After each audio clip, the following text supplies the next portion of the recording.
Улей — это коробка, в которой есть деревянные рамки. Ну, рамки могут быть не только деревянные, но и пластиковые. Но обычно это деревянные рамки, особенно в нашей местности. Деревянные рамки. Вот так они выглядят. В эти рамки натягивают проволоку. Вот она у меня намотана здесь. Эта проволока специальная, продается в пчеловодческих магазинах. Но специальная она в том смысле, что она не должна окисляться, вступать в химические реакции с медом. Она должна быть из нержавеющей стали или из каких-то сплавов нейтральных. В эту рамку натягивается проволока. Для чего? Для того, чтобы потом припаять вот такой лист вощины. Ну, он у меня поломанный от долгих рассказов об этом. Но выглядит он такой прямоугольный, ровненький. И он напаивается на проволочку. И на этом листе вощины пчелы строят уже ячейки. Это как такой восковой лист с выбитыми донышками ячеек, уже шестигранными. И на них пчелы отстраивают ячейки, и получается такой сот. Для чего это сделано? Для удобства работы с ульем, для удобства извлечения меда из сотов. Проволока препятствует тому, чтобы сот ломался, когда скачиваешь мед на медогонке. Вощина предназначена для того, чтобы пчелам облегчить труд, то есть им уже не нужно выстраивать все это основание, у них экономятся ресурсы, они быстрее отстраивают соты и быстрее заливают в них мед. Какую проблему в этом я обнаружил?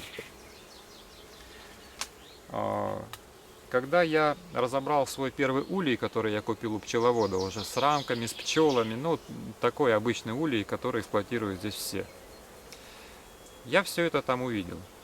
Эти рамки, эту проволоку, вощину. И когда я купил этот улей, он сам мне сказал, что нужно еще добавить туда рамок и пойти в пчеловодческий магазин, купить вощину. Он помог мне ее напаять. Вот. А потом, когда эксплуатация этого улья у меня завершилась, я пересадил пчел в другой улей, я его разобрал. И вот что я обнаружил. Я увидел, что проволока, применяемая для закрепления вощины, местами, а то и полностью окисленная. То есть эта проволока вполне может вступать в реакцию с медом, который я себе предназначил в пищу.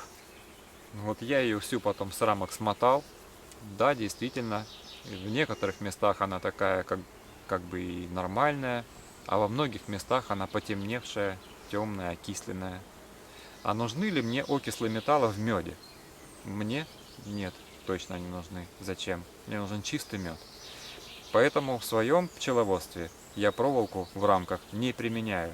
Я, конечно, понимаю, что это удобно. И существует проволока, которая высокого качества, она нейтральная и не вступит в реакцию с медом. Абсолютно никакого вреда меду не принесет, видимо. Но есть риск купить некачественную проволоку. И этот риск здесь очень высок в нашем регионе. То есть эта проволока купленная здесь, в пчеловодческом магазине. А зачем мне рисковать? Да лучше я вообще без этого обойдусь. Поэтому проволоку я из своих рамок убрал вовсе.